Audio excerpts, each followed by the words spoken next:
우리 주일 예배에 오신 성도 여러분들을 환영합니다. 우리 다 같이 묵도하심으로 5월 2일 주일 예배를 하나님께 드리겠습니다.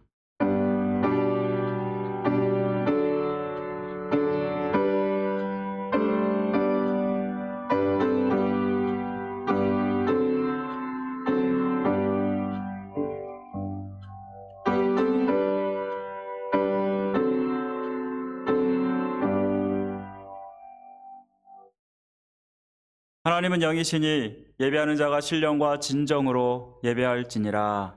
아멘. 우리의 찬양과 영광을 받으시기에 합당하신 존귀하신 하나님 아버지, 이 시간 주님 앞에 나와 예배하게 하심을 감사드립니다. 하루하루 살아가는 것 주님의 은혜인 줄 믿습니다. 이 시간 주님의 은혜 감사로 하나님께 예배드리는 귀한 시간 되게 도와주시고, 하나님께서 주장하시며 헬령함의 은혜를 허락하여 주옵소서. 예배의 시정을 주님께 탁드리고 맡겨오며 우리를 죄에서 구원하신 예수 그리스도의 이름으로 간절히 기도드립니다. 아멘. 우리 다 같이 일어나셔서 함께 찬송가 예배할 때 함께 찬양드리겠습니다.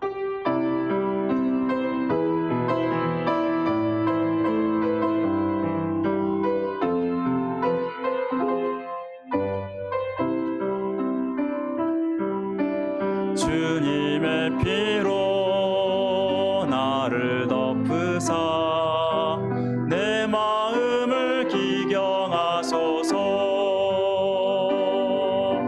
주 성령으로 나를 덮으사 내 영혼 충만케 하소서. 내 삶 가운데 주의 십자가를 더욱 굳건히 세우고 지금 여기서 주를 예배하리라. 나의 마음 다하여 신령과 진리로 예배하리라. 첫사랑의 그 감격으로 신령과 진리로 예배하리라. 마지막 예배처럼.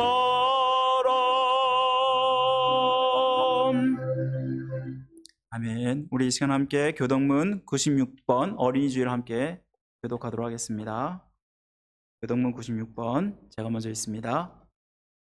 보라, 자식들은 여호와의 기업이요 젊은 자의 자식은 장사의 수중의 화살 같으니 이르시되 진실로 너에게 이르노니 너희가 돌이켜 어린아이들과 같이 되지 아니하면 그러므로 누구든지 이 어린아이와 같이 자기를 낮추는 사람이 또 누구든지 내 이름으로 이런 어린아이 하나를 영접하면 또 아비들아 너희 자녀를 노엽게 하지 말고 오직 주의 교훈과 훈계로 양육하라. 그리하면 늙어도 그것을 떠나지 아니하리라. 아멘. 우리 다 같이 사도신경으로 우리의 신앙을 고백드리겠습니다. 전능하사 천지를 만드신 하나님 아버지를 내가 믿사오며 그 외아들 우리 주 예수 그리스도를 믿사오니 이는 성령으로 잉태하사 동정녀 마리아에게 나시고 본디오 빌라도에게 고난을 받으사 십자가에 박혀 죽으시고 장사한 지 사흘 만에 죽은 자 가운데서 다시 살아나시며 하늘로 오르사 전능하신 하나님 편한 계시다가 저로서 산 자와 죽은 자를 심판하러 오시리라. 성령 믿사오며 거룩한 공예와 성도 설교하는 것과 죄를 사하여 주는 것과 몸다에 사는 것과 영원히 사는 것을 믿사옵나이다. 아멘. 우리 다 자리에 앉아주시고요. 우리 함께 찬송가 375장, 구찬송가 421장 함께 드리겠습니다.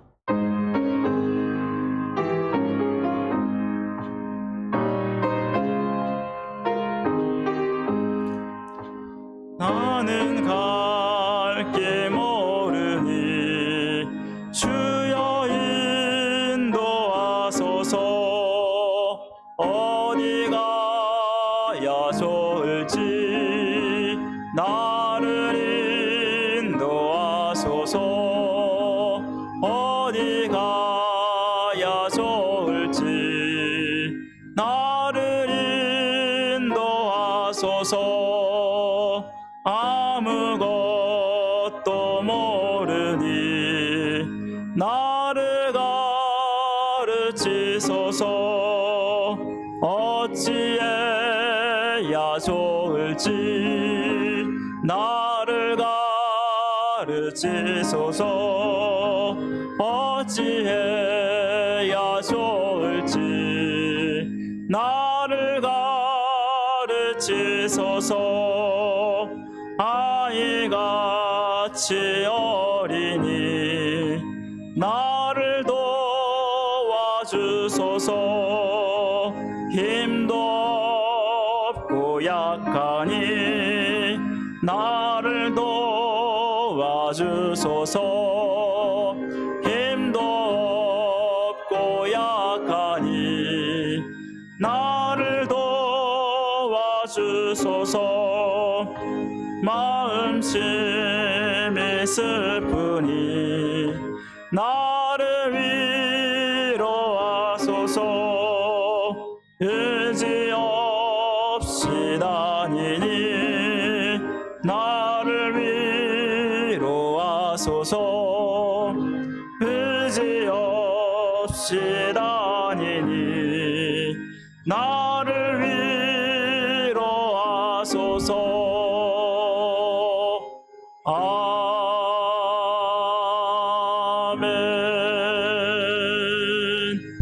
우리 시간 김선배 장로님 대표로 기도해 주시겠습니다. 기도하겠습니다. 하나님 아버지의 은혜와 사랑을 감사합니다. 지나간 예배 후 일주일 동안도 하나님의 은혜를 입고 살아가게 하시고 오늘 이 거룩한 주님의 날을 우리에게 허락해 주셔서 하나님 영으로 계시는 주님의 전 앞에 이렇게 구별되이 모이게 하시고 거룩한 예배자로 세워주신 은혜를 감사합니다.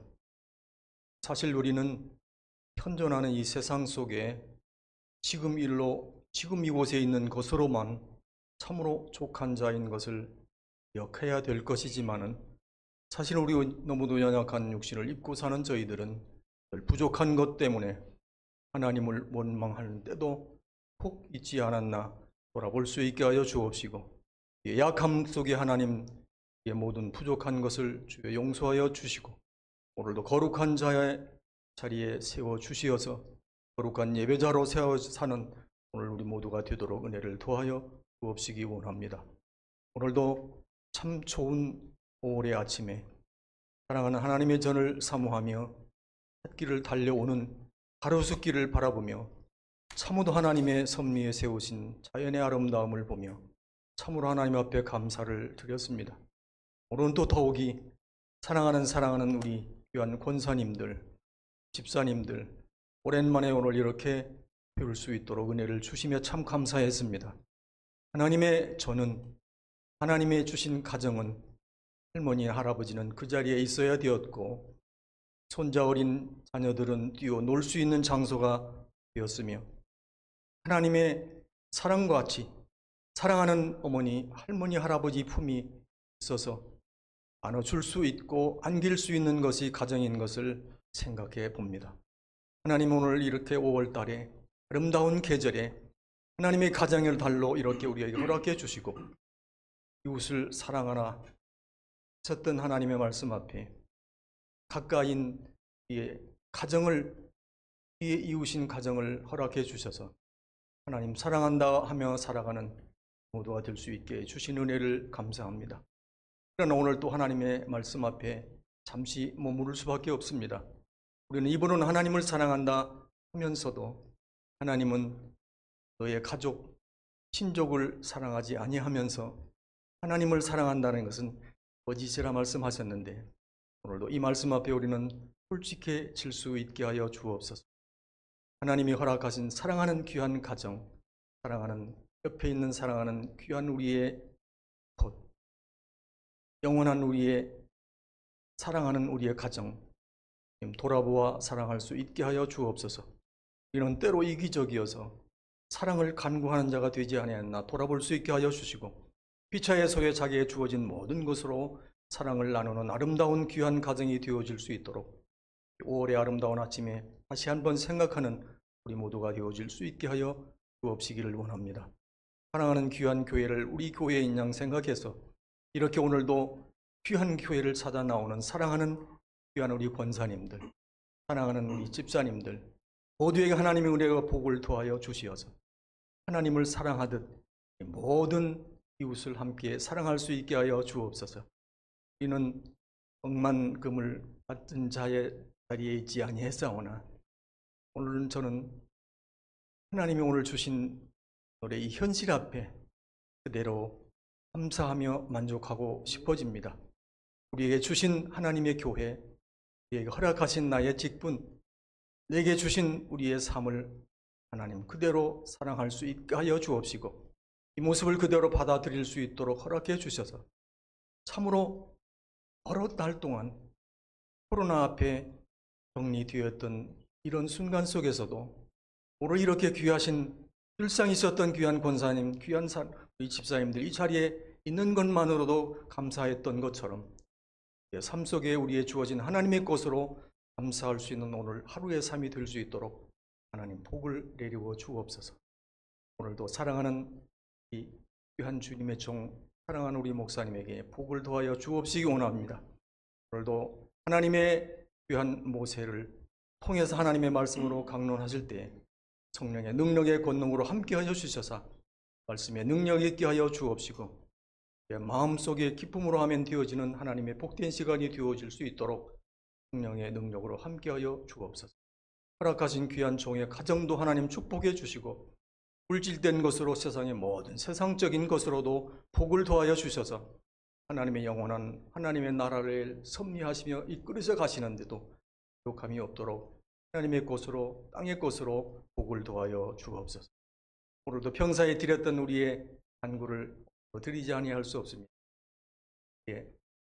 신의 연약함이 있는 자 하나님 건강함으로 채워주시고 영육간에 늘 강건케 하여 주시고 하나님을 찬양하는 복됨이 있도록 우리에게 허락하여 주옵소서.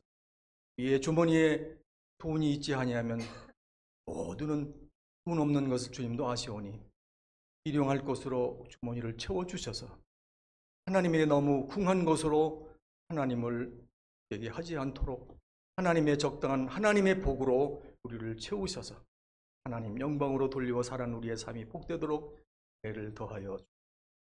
오늘 하나님의 영으로 임재하시는 하나님의 거룩함 앞에 드리는 우리 모두에게 하나님의 은혜와 축복으로 함께하여 주옵시고 하나님은 홀로 영광 거두시옵소서. 감사합니다. 예수님의 이름으로 기도드립니다.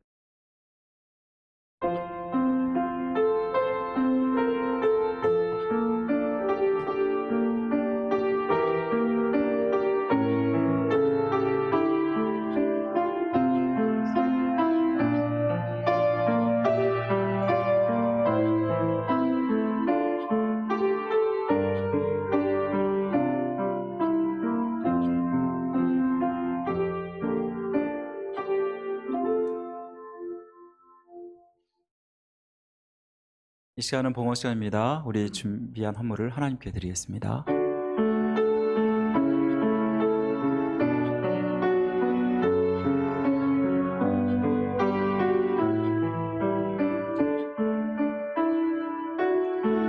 내게 있는 양육함 주께 가져와 그 발 위에 입 맞추고 깨뜨립니다.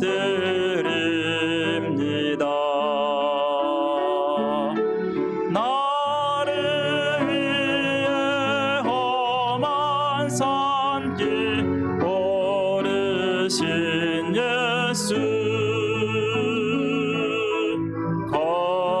걸음마다 크신 사랑 새겨놓았네.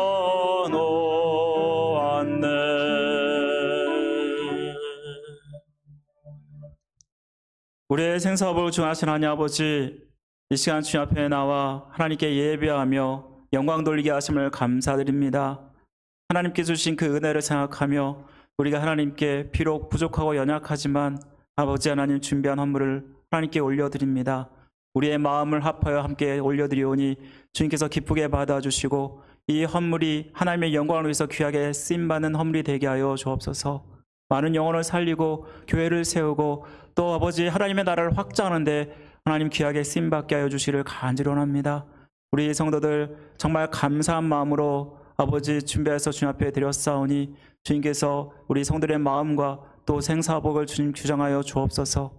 하나님이 항상 채우시고 공급하시는 귀한 은혜가 있게 하여 주시고 이 세상에 그 무엇보다 하나님을 섬기는 것이 가장 복되다는 것을 우리 성도들 기억하게 하여 주시고 아버지 하나님만 섬기는 성도들 될 수 있도록 은혜 베풀어 주시기를 간절히 원합니다. 아버지께서 이 코로나 시절 주님께서 함께하여 주옵소서. 힘들지 않게 하시고 지치지 않게 하시고 외롭지 않게 하여 주옵소서. 항상 하나님이 함께해 주시는 귀한 은혜가 있게 해주시기를 간절히 원합니다. 어디로 가든지 무엇을 하든지 내가 너와 함께한다라는 그 말씀을 기억하게 하여 주시고 항상 그 하나님 의지하며 모든 것들을 감당할 때에 하나님께서 그 모든 걸 합력하여 선을 이룰 수 있도록 도와주옵소서. 우리 성도들 이 코로나 잘 이길 수 있도록 도와주시고 이제 모든 사람들이 정상의 정상을 회복할 수 있도록 도와주옵소서. 아버지 하나님, 무엇보다 이 모든 경험들을 통해서 아버지 더욱더 믿음이 성숙해지는 귀한 은혜가 우리 성도의 삶 가운데 있게 하여 주옵소서. 아버지, 이 정말 가정마다 또 직장마다 필요한 모든 것들을 채우시고 공급하여 주옵소서. 그래서 아버지 이 세상에 살아가면서 부족함 없게 하여 주시고 하나님 앞에 더 드리게 부족함 없도록 채워 주옵소서. 정말 감사드리며 우리를 죄에서 구원하신 예수 그리스도의 이름으로 간절히 기도드립니다. 아멘. 오늘 우리 교회에 나오신 모든 성도 여러분들을 환영합니다. 우리 오늘은 5월달 첫째 주일이고요. 그리고 가정의 달입니다. 우리 가정의 달을 지키면서 가정을 소중히 여기는 그러한 한 달이 되었으면 좋겠습니다. 우리 성도들 좌우 앞뒤로 이렇게 인사하실까요? 잘 오셨습니다. 축복합니다. 인사하겠습니다. 잘 오셨습니다. 축복합니다. 네. 또 오늘 우리가 오랜만에 오신 우리 성도 여러분들 계시고 또 우리 교회 방문하신 분들 계신데요. 우리 강영 권사님, 또 이종대 집사님, 또 우리 지연이 권사님, 또 우리 함께 다 같이 다시 한번 박수로 환영하겠습니다.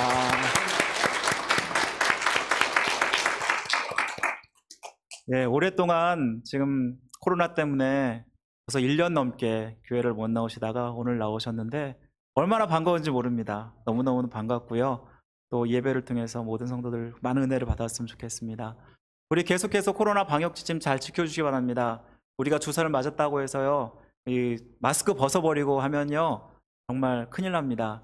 지금 인도는 30만 명, 하루에 20만 명, 30만 명 넘게 코로나 확진자가 나오고 있다는 소식을 듣습니다. 그렇기 때문에 우리 방역 지침 잘 따라주시고 완전히 해제가 될 때까지는 다 해결이 된 것이 아니니까요. 우리 그렇게 잘 지켜주시면 감사하겠습니다. 자, 우리 다음 주일은 또한 어버이 주일로 우리가 지키게 됩니다. 우리 가정과 교회를 헌신해 주신 어버이를 생각하면서 우리가 지키게 되는데요.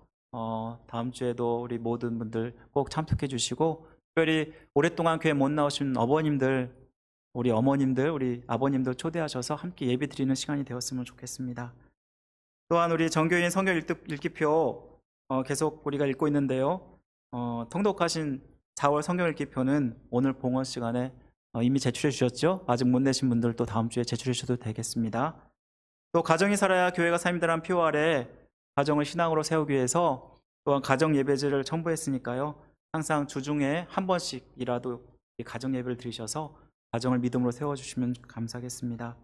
우리 교회 본당 지붕사를 지난주 월요일에 했는데요. 생각보다 작업이 오래 걸렸어요. 그리고 이제는 안 새야 되는데 아직 비가 한 번도 안 내려서 모르겠어요. 그래서 비가 새지 않도록 좀 기도를 부탁드리고요. 그리고 이제 계속해서 우리 교회 리노베이션 계속 해가고 있는데 교회가 정말 더욱더 좋은 환경 속에서 예배를 드릴 수 있도록 기도를 부탁드리겠습니다. 그 외의 모든 사항은 우리 주보를 참조해 주시면 감사하겠습니다. 오늘 이 시간 먼저 또한 생일 축하하는 시간을 가졌으면 좋겠는데요. 5월달 생일 맞으신 분이 있습니다. 우리 민영기 집사님, 또 이다혜 우리 자매님, 또 이대진 우리 집사님, 우리 잠깐 일어나 주시면 감사하겠습니다. 우리 이 시간 함께 축복하는 시간을 갖겠습니다.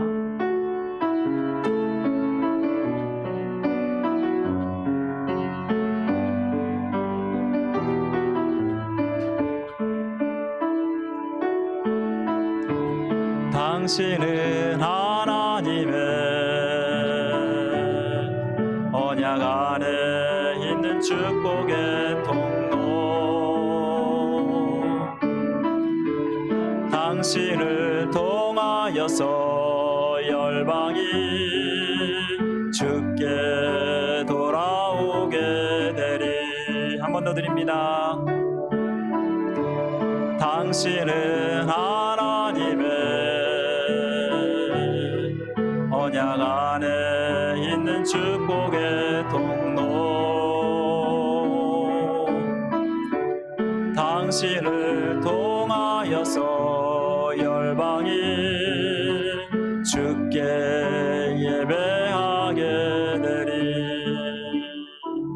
생일 축하합니다. 축복합니다. 자, 우리 이제 5월달 맞아서 또 새로운 하나님 말씀을 주셨는데요. 새로운 하나님 말씀, 우리 암송 구절입니다. 잠언 22장 6절 말씀, 우리 함께 다 같이 함께 외워보도록, 암송해 보도록 하겠습니다. 우리 두 번 한번 읽어보도록 하겠습니다. 의미를 생각하시면서 읽으셨으면 좋겠습니다. 다 같이 읽겠습니다. 시작. 마땅히 행할 길을 아이에게 가르치라. 그리하면 늙어도 그것을 떠나지 아니하리로다. 잠언 22장 6절 말씀 다시 한번 읽습니다. 마땅히 행할 길을 아이에게 가르치라. 그리하면 늙어도 그것을 떠나지 아니하리로다. 아멘. 잠언 22장 6절 말씀. 여기 마땅히 행할 길은 뭘까요? 바로 하나님 말씀이겠죠? 우리 이 말씀의 은혜가 우리 성도 여러분들에게 임하기를 간절히 원합니다. 자, 우리 이 시간 함께 하나님 말씀 보겠습니다. 함께 본 하나님 말씀은 출애굽기 22장 1절부터 10절까지의 말씀입니다. 출애굽기 2장 1절부터 10절까지의 말씀, 제가 주는 성경으로 구약 성경 83면에 있습니다. 출애굽기 2장 1절부터 10절 말씀, 제가 한 절, 여러분이 한 절 교독하겠습니다. 제가 먼저 있습니다. 레위 가족 중 한 사람이 가서 레위 여자에게 장가들어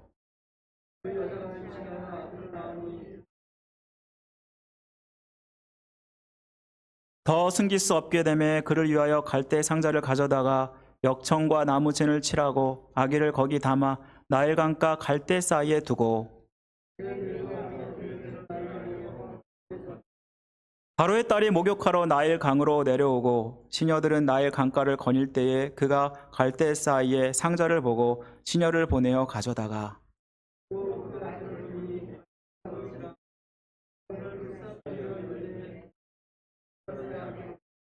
그의 누이가 바로의 딸에게 이르되 내가 가서 당신을 위하여 히브리 여인 중에서 유모를 불러다가 이 아기에게 젖을 먹이게 하리이까.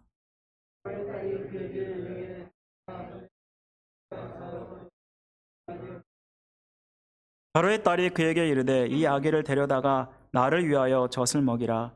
내가 그 싹을 주리라. 여인이 아기를 데려다가 젖을 먹이더니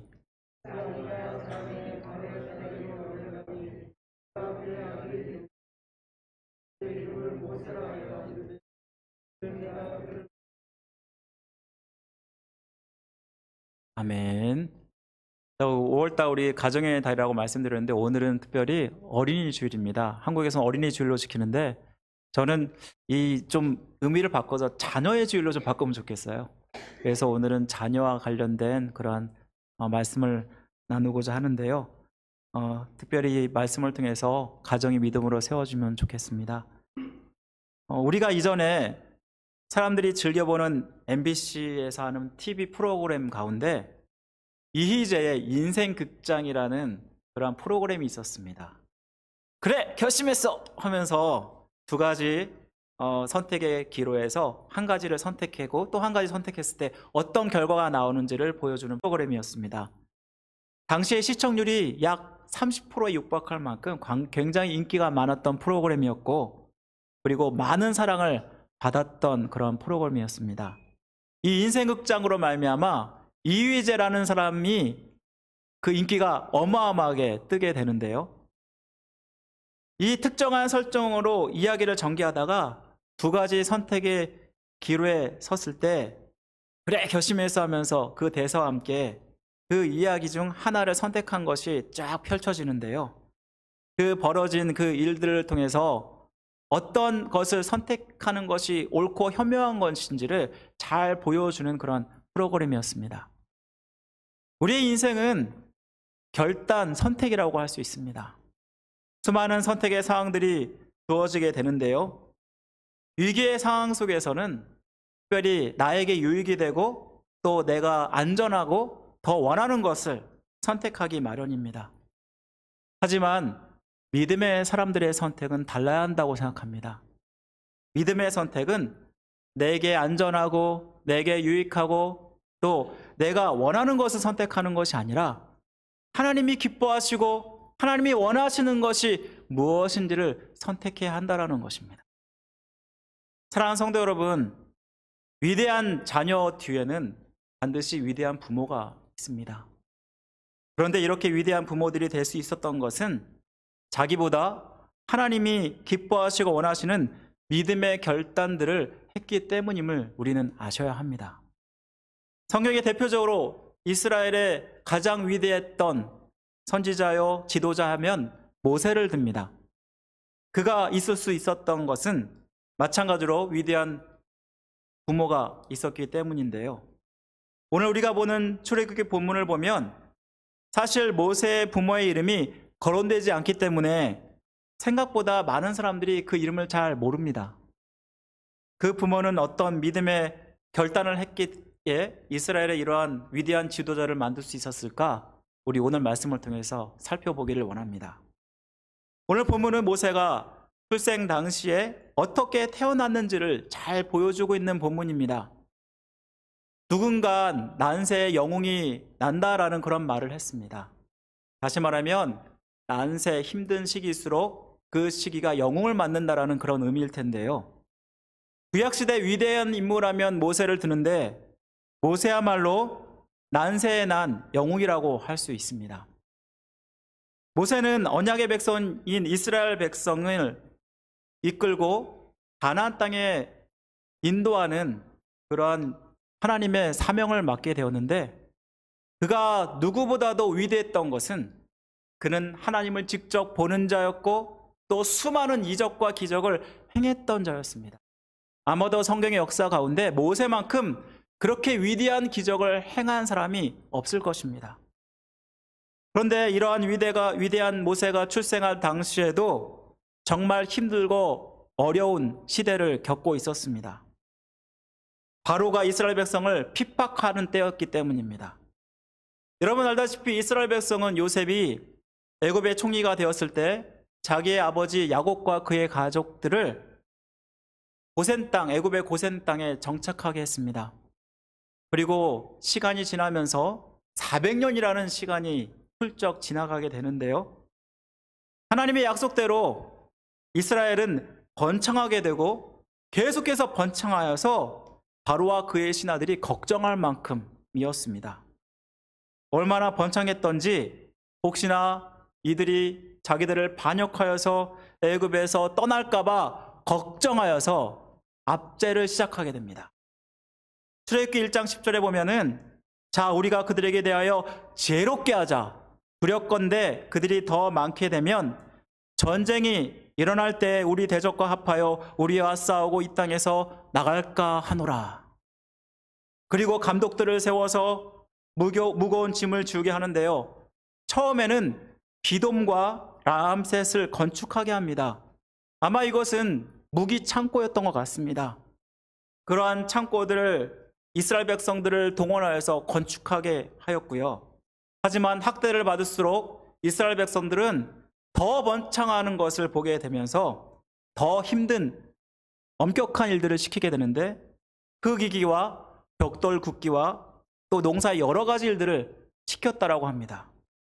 뿐만 아니라 산파들을 불러서 산모로부터 아이를 받을 때 만약 여자면 살리지만 남자면은 모두 죽이라고 그렇게 명령을 했습니다. 왜냐하면 남자는 앞으로 이 이스라엘 백성에게 군인이 될 수 있는, 병력이 될 수 있는 그러한 자원이기 때문입니다. 그런데 산파들은 이번에는 어떡합니까? 애굽의 바로보다 하나님을 더 두려워하였기 때문에 왕의 명령을 어기고 모든 아이들을 살려주었다라고 말씀하고 있습니다. 그래서 바로는 더 엄중한 명령을 내립니다. 이제는 아기가 태어나자마자 모든 아기를 다 강물에 던져버리라는 그러한 명령입니다. 그때 태어난 사내 아이가 누구였습니까? 바로 모세였습니다. 이 모세의 부모는 레위 지파 출신입니다. 아버지도 레위 지파였고 어머니도 레위 지파였는데 출애굽기 6장 20절에 보면은 그 두 사람의 이름이 나옵니다. 아버지의 이름은 아므람, 어머니의 이름은 요게벳이라고 합니다. 그래서 낳은 아들들이 우리들이 잘 아는 아론, 모세였습니다. 대부분의 이스라엘 백성들은 바로의 칙령이 두려워서 아기가 태어나면 모두 다 강물에 던져졌습니다. 하지만 모세가 이때 살 수 있었던 것은 부모님, 특히 요게벳이라는 어머니의 위대한 믿음 때문이었음을 우리는 기억하셔야 됩니다. 그녀의 믿음의 결단이 어떻길래 그녀의 믿음이 위대하다고 말할 수 있을까요? 그녀의 믿음의 결단은 생명을 건 헌신의 결단이었기 때문입니다. 우리 한번 따라해 보실까요? 그녀의 믿음은 생명을 건 결단이었다. 아기가 태어났을 때 어머니 요게벳은 모세를 숨겼다라고 말씀하는데 이는 생명을 건 결단이라고 할 수 있습니다. 모든 사람들은 바로의 칙령을 두려워했습니다. 왜냐하면 이 바로의 칙령을 어기면 자기의 목숨까지도 위태해지고 가족의 목숨까지도 위태해지기 때문이었습니다. 그래서 자기의 자녀가 나면 그 남자이면 무조건 다 강물에 던져야 되기 때문에 아마 그때는 이 부모들이 하나님 제발 남자가 아니라 여자가 되게 해주세요 그렇게 기도했을 것입니다. 그리고 무엇보다 이 바로는 절대 군주였기 때문에 그 명령을 어기는 것은 곧 죽음에 해당됐기 때문이었을 것입니다. 만약 다른 부모와 같이 바로의 이러한 칙령에 모세의 부모가 순종을 했더라면 어떻게 됐을까요? 만일 모세가 태어나자마자 강물에 던져버렸다면 더 이상 위대한 지도자도 없었을 것이고 출애굽이라는 위대한 역사적인 그러한 일들도 일어나지 않았을 것입니다. 하지만 이스라엘 민족을 말살시키려는 바로의 정책에 반대하여서 이 요게벳은 모세를 숨깁니다. 사실 이렇게 모세를 숨기는 것은 생명을 거는 일이었습니다. 하지만 요게벳은 바로의 칙령을 거부하고 모세를 키우러 결단을 했는데요. 그 이유가 무엇이었을까요? 모세의 부모가 생명을 걸고 모세를 숨겼던 그 이유가 오늘 2절 말씀에 나옵니다. 2절 말씀 보시면 그 여자가 임신하여 아들을 낳으니 그가 잘생긴 것을 보고 석 달 동안 그를 숨겼으니 라고 말씀합니다. 이를 원문대로 해석해 보면 그가 잘생겼기 때문에 모세를 숨겼다라는 것입니다. 그러면 여러분 생각해 보세요. 잘생겨서 아기를 숨겼다? 그리고 목숨을 건다? 이 말씀이 많은 사람들을 예쁘고 정말 사랑스러웠나 보다 그렇게 단순하게 해석할 수도 있습니다. 부모라면 누구나 자식에 대해서 당연히 예쁘고 사랑스럽지 않겠습니까? 심지어 고슴도치도요, 자기의 새끼를 예쁘다고 한다는 말이 있습니다. 우리 고슴도치는 뾰족한 가시 때문에 태어나더라도 굉장히 볼품이 없다고 합니다. 그런데 이 고슴도치 어미의 눈에는 이 새끼 고슴도치가 새끼고 자기 아무리 뾰족한 가시를 가지고 있더라도 아름답게 보인다라는 말일 것입니다. 자기 자식이 못났어도 부모의 눈에는 예쁘다는 말일 텐데요. 과연 다른 부모는 자기의 아기가 낳았을 때 예쁘고 사랑스럽지 않아서 강물에 던져버렸을까요? 충분한 이유가 되지 않는 것처럼 보입니다. 그렇다면 여기서 잘생겼다라는 말이 무슨 뜻인지를 우리가 살펴보아야 하는데요. 여기서 잘생겼다는 말은 히브리어로 좋다라는 의미를 가지고 있습니다. 언어적으로 토부라는 의미를 쓰는데 그거는 하나님께서 이 세상을 창조하실 때 한 하루하루 창조하실 때마다 좋았더라라는 말씀을 쓰시잖아요. 그 말씀과 연결이 되는 말씀입니다. 다시 말씀드리면 하나님의 시각에서 기쁨을 주었다라는 뜻을 가지고 있습니다. 이 말씀을 잘 해석한 것이 사도행전 7장 20절의 스데반의 설교에 나타납니다. 그때 모세가 낳는데 하나님 보시기에 아름다운지라 그의 아버지의 집에서 석 달 동안 길리더라. 이 말씀에 보시면 요게벳의 입장에서가 아니라 하나님의 시각에서 이 아이를 바라보고 있습니다. 또한 히브리서 11장 23절에 보면은 이런 말씀이 나옵니다. 믿음으로 모세가 낳았을 때 그 부모가 아름다운 아이임을 보고 석 달 동안 숨겨 왕의 명령을 무서워하지 아니하였으며 라고 말씀하고 있습니다. 모세가 장차 이스라엘의 아마 위대한 지도자가 될 것임을 믿음의 눈으로 바라봤음을 말씀하는 것이 아닐까요? 그래서 이렇게 그의 부모에게 그러한 역할이 주어졌기 때문에 하나님은 특별히 간섭하셔서 바로 하나님의 마음을 가지고 하나님의 눈으로 모세를 바라보게 하셨다라는 의미일 것입니다. 다른 부모들은 바로 위협 때문에 다 강물에 버리는 마당에 모세의 부모는 특별히 요게벳은 생명의 위협을 무릅쓰고 모세를 지키려 했던 것은 하나님께서 주신 믿음의 시각 때문이었음을 우리는 깨닫게 됩니다. 하나님께서 모세를 향한 특별한 계획을 가지고 계시다는 것을 이 부모는 직감적으로 알았다는 것을 의미할 것입니다. 그래서 위험이 따르고 생명을 걸지라도 하나님의 편을 선택했다라는 것을 말씀하는 것입니다. 우리가 자녀를 바라보는 시각이 바로 이래야 됩니다. 사람의 눈이 아닌 하나님의 눈으로 바라보는 것이 필요하다라는 것입니다. 하나님의 눈으로 바라볼 때에 진정한 헌신과 희생이 가능하다라는 것입니다. 믿음의 사람은 바로 자녀를 이렇게 바라봐야 되는데요. 왜 하나님께서 나에게 이러한 자녀를 주셨을까? 왜 하나님께서 나에게 이러한 가정을 이루게 하셨을까? 우리는 생각해 보셔야 합니다. 요즘 많은 부모들이 자녀를 위해서 나름대로 헌신한다고 이야기합니다. 저를 비롯한 많은 부모, 세상에서 자녀들이 잘 되기를 바랍니다. 9세대 부모님들은 자기가 먹을 것도 쓰지 않으면서 자녀를 위해서 이렇게 희생합니다. 신세대 부모님들은 또한 자녀에게 아낌없이 교육비를 투자하고 아이의 스케줄에 맞춰서 아이들에게 매니저 역할을 하면서 그러한 일들을 합니다. 그런데 이렇게 하는 모든 희생과 모든 헌신들이 정말 이들을 위한 희생일까? 자녀에게 부모가 원하는 삶을 살아달라는 기대와 바람을 가지고 많은 것들을 우리가 하게 된다는 것입니다. 또 훗날 노후에 자식 덕을 좀 보려는 그러한 마음도 없지 않아 있을 것입니다. 이는 엄밀하게 말하면 어쩌면 희생이나 헌신이라기보다는 자기애의 연장일지도 모르겠습니다. 어쩌면 모세 시대에 자기의 목숨이 위태로울 때 자식들을 강물에 던지는 다른 부모와 같지 않을까 또한 생각하게 됩니다. 우리는 믿음의 시각으로 다시 한번 결단하셔야 됩니다.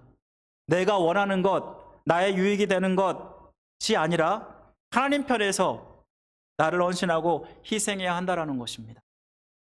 하나님께서 자녀를 주실 때는요, 자녀를 향한 특별한 계획을 가지고 계십니다. 이러한 계획을 위해서 나를 자녀의 부모로 삼아주신 것입니다. 이러한 믿음의 시각으로 자녀를 우리가 바라보게 된다면, 그리고 자녀를 돌보고 양육하게 된다면 우리는 어떤 헌신과 희생도 마다하지 않게 됩니다. 바로 이러한 것이 진정한 헌신과 희생이라고 할 수 있습니다. 사실 우리의 자녀들 모세같이 직접적으로 생명을 위협당하는 그런 시대는 아닙니다. 영적으로 우리의 믿음을 하지만 위협당하는 그러한 험한 세상에 살고 있다는 것입니다. 사실 요즘 우리의 아들, 딸들을 보면 믿음으로 산다는 것이 오히려 바보가 되는 그러한 세상인지도 모르겠습니다.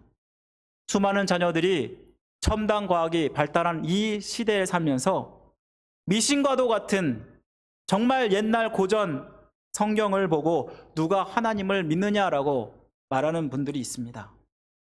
어쩌면 많은 아이들이 신앙을 버리고 이 세상의 성공을 위해서 달려가고 있는지도 모르겠습니다.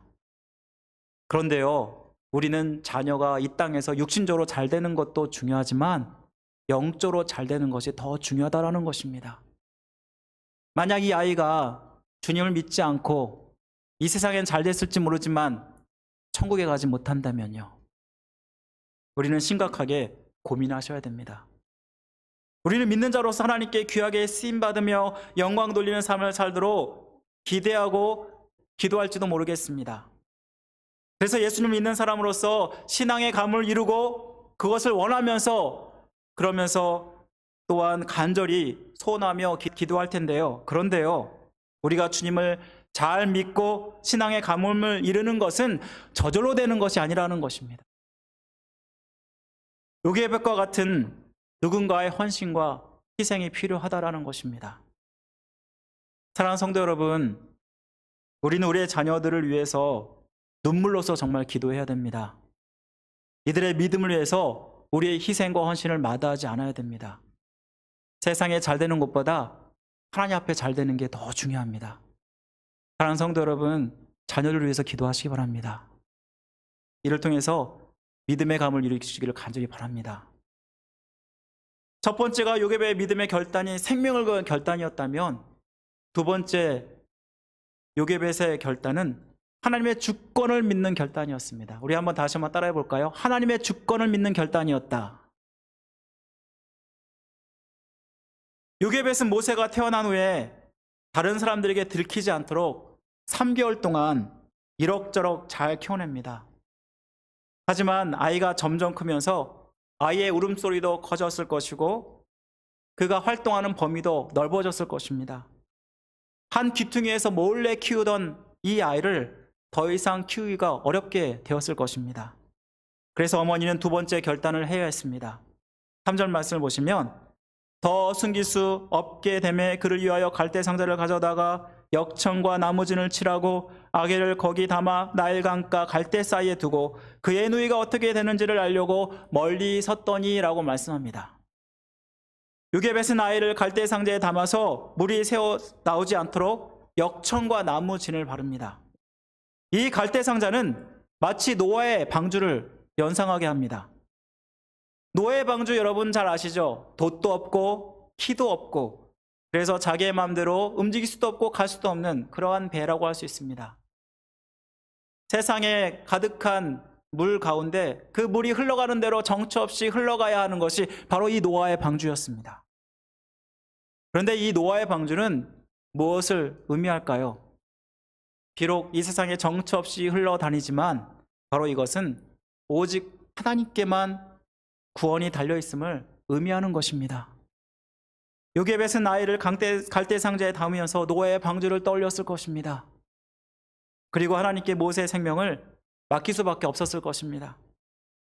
모세를 강가 갈대숲에 놔두면서 누군가가 발견되어서 아기 모세가 생명을 구하고 그리고 보호해 주시고 지키게 해달라고 기도했을 것입니다. 그리고 누이 미리암을 통해서 망을 보게 합니다. 하지만 어떤 일이 일어날지 한치 앞도 내다볼 수 없는 상황입니다. 만약에 정말 이 애국 백성이 그 마음에 이스라엘 백성을 향한 적대심을 품고 있다면 아마도 모세는 금방 강물에 던져져 버릴 것입니다. 그리고 어쩌면 이 강물이 정말 어떻게 차고 넘쳐서 이 아이를 물속에 빠뜨릴 수도 있는 그러한 위험한 상황이었습니다. 그런데 어떤 일이 일어날지 모르지만 이 요게벳은 하나님을 의지하여서 담대한 결단을 할 수밖에 없었습니다. 사랑하는 모세를 이 상자에 넣고 떠나보내면서 어머니로서 얼마나 가슴이 찢어졌을까요? 하지만 이렇게 요게벳이 하나님의 선하신 인도하심과 보호하심을 의지하여서 결단하고 나갔을 때 어떤 일이 일어나나요? 정말 드라마틱한 일이 일어납니다. 마침 바로의 공주가 시녀들과 함께 나일강에 목욕하러 나왔다가 갈대상자를 발견하게 되고요. 그녀는 이 아이가 히브리 사람인 것을 분명히 알았다라고 말씀하고 있습니다. 그런데 이 아이를 자기의 양아들로 삼고 있다는 것입니다. 사실 바로의 공주하면 바로가 모든 이스라엘 사내 아이를 죽이라는 명령을 몰랐을까요? 그런데도 바로의 공주가 이 아기를 모세를 양아들로 삼았던 이유가 무엇이었을까요? 바로 하나님이 그녀의 마음 가운데 역사했기 때문이었습니다. 오늘 6절 말씀 한번 보겠습니다. 6절 말씀 보시면 열고 그 아기를 보니 아기가 우는지라 그를 불쌍히 여겨 이르되 이는 히브리 사람의 아기로다. 하나님은 바로의 공주의 마음에 이 아기를 보자마자 불쌍히 여기는 마음을 주었다라고 말씀하고 있습니다. 마침 옆에서 모세를 지켜보던 미리암이 자기의 어머니를 유모로 소개합니다. 이로 인해 어머니는 바로의 딸로부터 모세를 젖먹이는 대가를 받게 되고 또한 자기의 아들 모세를 아주 안전하고 보호받는 바로의 궁전에서 잘 키울 수 있게 됩니다. 여기서 우리는 하나님의 주권적인 역사를 발견하게 됩니다. 요게벳이 더 이상 아이를 키울 수 없는 상황에서 모든 것을 주님께 맡기고 담대히 결단했더니 하나님은 요게벳이 직접 아기 모세를 키울 수 있을 때보다 오히려 더 안전하고 더 보호받으며 더 잘 양육할 수 있는 그런 환경으로 인도하셨음을 우리는 보게 됩니다. 누가 바로의 공주를 보내셨습니까? 바로 하나님이십니다. 누가 바로의 공주의 마음을 불쌍히 여기는 마음을 주셨습니까? 바로 하나님입니다. 하나님은 이미 모세를 어떻게 쓰실지 큰 계획을 가지고 계셨습니다. 이를 위해서 생명의 위협 속에서도 마치 바로의 공주를 만나게 하시고 바로의 궁전에서 자라게 하셨다라는 것입니다. 여기서 우리는 놀라운 하나님의 주권과 섭리를 발견하게 됩니다. 이렇게 하나님을 믿고 간절히 기도하며 자기의 인생을 맡기는 인생에게 하나님은 더 기적적으로 역사하셔서 인도하시고 돌보신다라는 것입니다. 우리야말로 하나님의 섭리와 주권을 인정하는 자가 되어야 한다라는 것입니다. 우리의 인생 한치 앞도 내다볼 수 없는 것입니다. 우리가 나름대로 열심히 잘 우리 자녀들을 키운다고 했을지 모르지만 정말 우리의 자녀들이 우리가 원하는 만큼 우리의 자녀들이 그렇게 자라던가요? 우리가 정말 이 땅 가운데 온전히 하나님께 쓰임받고자 하는 큰 그러한 위대한 인물을 세우고자 한다면 바로 큰 계획을 가지고 계신 그 하나님의 주권적인 역사에 우리의 자녀들을 맡기는 것이 필요하다라는 것입니다. 우리가 주님을 믿고 구원을 받게 되었습니다. 그런데 분명 우리가 주님을 믿게 된 것은 하나님의 뜻과 목적이 있다는 것입니다. 여기 계신 모든 분들 하나님이 여기에 왜 부르셨다고 생각하십니까? 하나님께서 여러분들을 향한 하나님의 계획과 하나님의 뜻이 있어서 하나님이 사용하시려고 부르셨다라는 것입니다. 그렇다면 우리가 이렇게 하나님의 뜻이 있다고 믿는다면 우리는 하나님이 우리의 자녀를 책임져 주실 것을 믿고 더욱더 담대하게 하나님께 의지하고 맡기고 그러한 모습들이 필요함을 말씀해 주는 것입니다. 부모가 되면 자녀에 대해서 노심초사하며 걱정하기 마련입니다. 저도 한국을 떠난 지 13년이 되었고 그리고 지금 나이가 이제 50을 향해 달려가고 있는데 여전히 어머니는 항상 저에게 전화를 하시면서 노심초사하며 걱정하십니다. 조금이라도 늦게 받으면 얼마나 걱정하시든지 최근에는 아틀란타 총기 사건이 있었잖아요. 야, 괜찮냐? 하면서 이렇게 또 물어보시는 어머니의 전화를 이렇게 받으면서 자, 이게 어머니의 마음이구나 라는 생각을 하지 않을 수 없게 됩니다.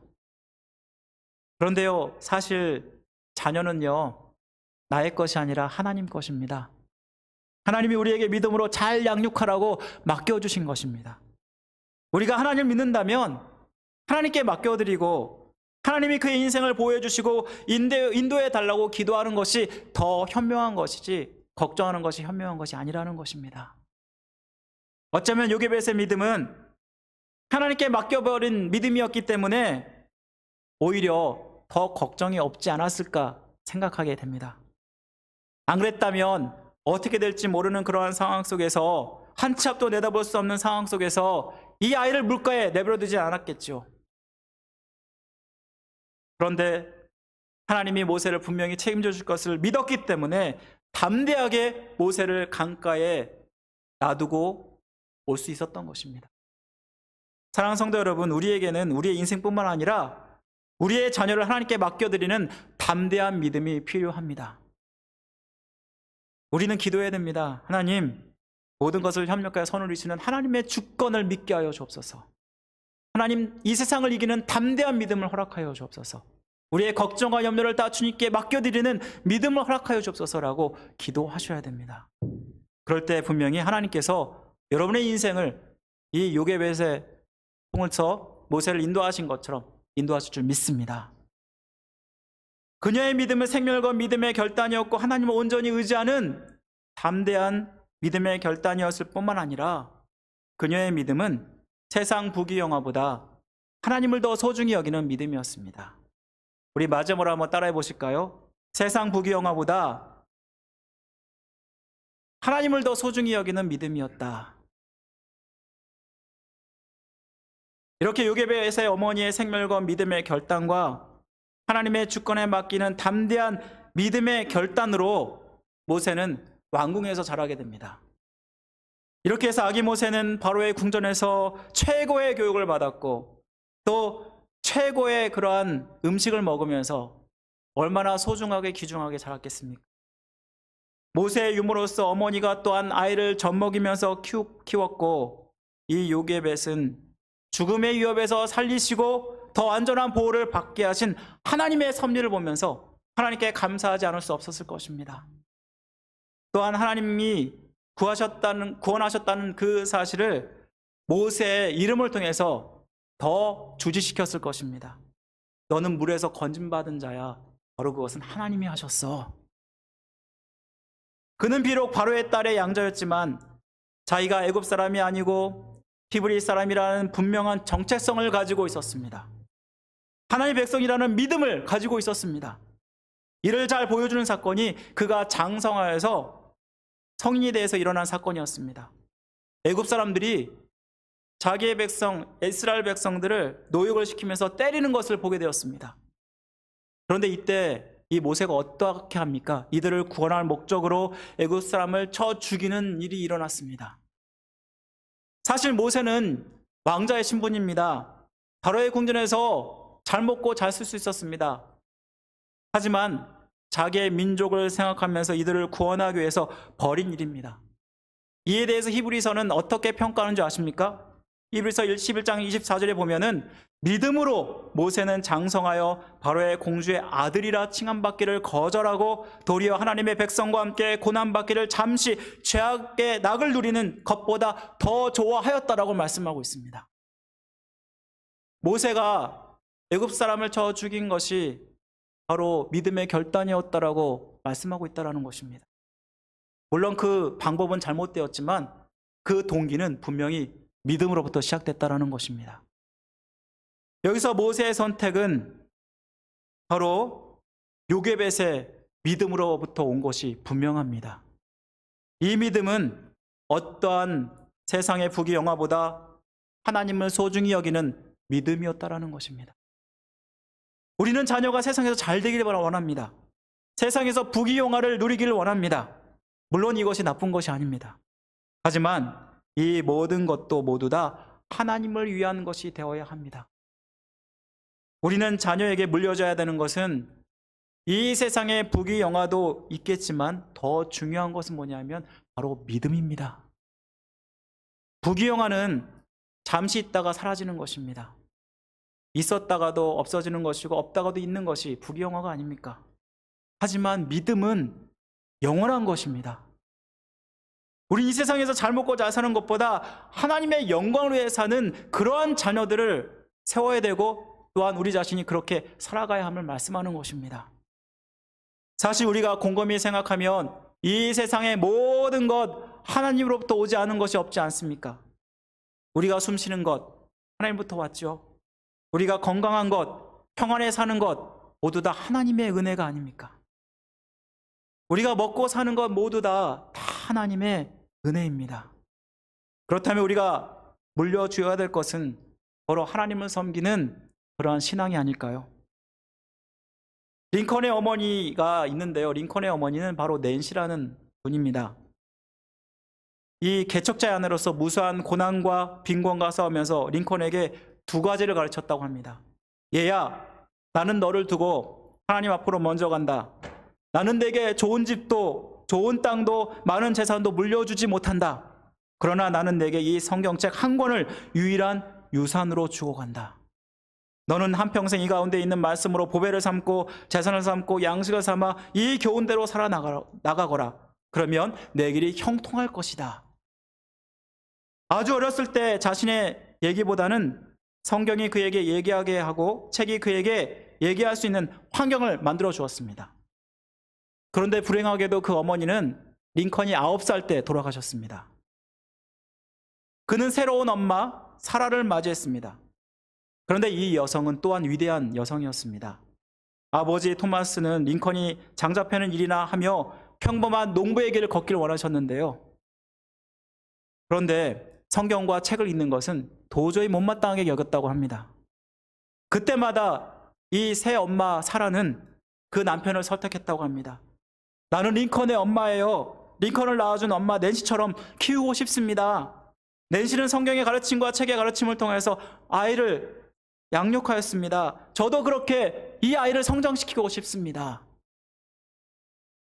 링컨은 어머니를 이렇게 소개합니다.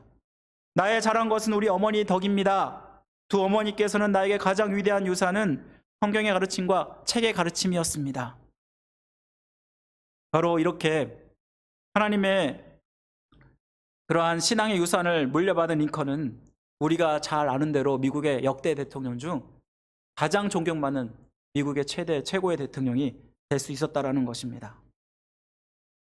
사랑하는 성도 여러분, 정말 모든 것이 다 하나님의 은혜이고 우리가 마땅히 우리가 지켜야 되고 물려줘야 될 것은 바로 신앙이라는 것을 깨닫게 됩니다. 우리의 위대한 그러한 자녀를 세우기 위해서 또한 믿음의 자녀를 세우기 위해서는 반드시 위대한 부모가 있어야 됩니다. 바로 이 위대한 부모라는 것은 신앙을 잘 지키는 부모를 이야기할 것입니다. 생명을 무릅쓰고 믿음의 결단을 하고 또 하나님의 주권에 맡기고 세상의 부귀영화보다 하나님을 더 소중히 여기는 그 믿음을 지켜갈 때 하나님은 이러한 자를 세우신다라는 것입니다. 사랑하는 성도 여러분, 저는 여러분뿐 아니라 자자손손 믿음의 가문, 신앙의 가문을 이루기 원합니다. 어쩌면 어떠한 면에서 우리 교회가 이러한 자녀들에게 신앙을 물려주는 것이 약해 보일지도 모르겠습니다. 많은 분들이 어쩌면 우리 교회에 대해서 걱정할지도 모르겠습니다. 하지만 여러분의 자녀를 위해서 기도하십시오. 그리고 가정을 먼저 믿음으로 온전히 세워가십시오. 분명히 하나님께서 여러분의 가정 가운데 역사하셔서 믿음의 가정을 이룰 것이고, 이를 통해서 또한 자자손손이 하나님 믿게 되고, 이들을 통해 하나님의 나라가 확장되고 하나님의 영광을 나타내며 드러내는 일들이 일어나게 될 줄 믿습니다. 사랑하는 성도 여러분, 믿음의 가문을 이루는 것은 그냥 이루는 것이 아닙니다. 여러분의 헌신과 희생이 있어야 됩니다. 기도하십시오. 그리고 말씀을 가르치십시오. 이를 통해서 하나님의 역사가 여러분의 가정에 임하기를 주님의 이름으로 간절히 축원드립니다. 다 같이 기도드리겠습니다. 사랑하는 대마신 하나님 아버지, 감사합니다. 오늘 요게벳의 믿음을 통해서 아버지 하나님, 우리 자신들을 다시 한번 돌아보게 됩니다. 우리가 믿음으로 산다고 나름대로 결단하고 주님 앞에 나왔지만, 우리의 자녀들은, 또 우리 가정은 믿음으로 돌아보지 못했던 우리의 모습들을 회개합니다. 아버지 하나님, 역사하시고 도와주셔서 우리의 가정을 믿음으로 세우기 위해서 우리의 부모의 헌신과 수고가 필요하다는 것을 깨닫습니다.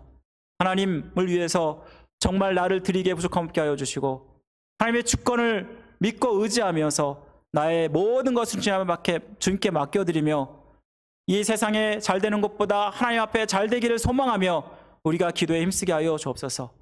하나님, 눈물의 기도 분명히 들어줄 것을 믿습니다. 우리 부모님들, 우리 성도들 주님께서 기억하여 주시고, 아버지 하나님, 이 말씀 기억하며 항상 기도의 자리에 있게 하여 주옵소서. 모든 것 감사드리며 우리를 죄에서 구원하신 예수 그리스도의 이름으로 간절히 기도드립니다. 아멘. 우리 다 같이 일어나셔서 찬송가 559장, 구찬송가 305장 함께 찬양드리고 축도로 예배를 마치겠습니다.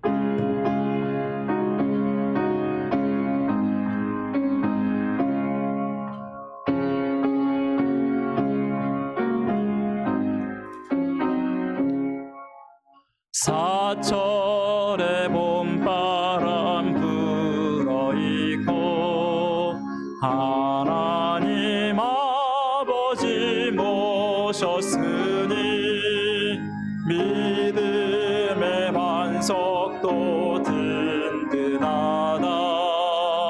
우리 즐거운 동산이라. 고마워라 임마누엘, 예수만 섬기는 우리 집. 고마워라 임마누엘, 복되고 즐거운 하루하루. 어버이 우리를 고이시고, 동기들 사랑에 뭉쳐있고, 기쁨과 서름도 같이 하니, 한간의 조가도 천국이라. 고마워라 임마누엘, 예수만 섬기는 우리 집. 고마워라 임마누엘, 복되고 즐거운 하루하루. 아침과 저녁에 수고하여 다 같이 일하는 온 식구가 한 상에 둘러서 먹고 마셔. 여기가 우리의 낙원이라. 고마워라 임마누엘, 예수만 섬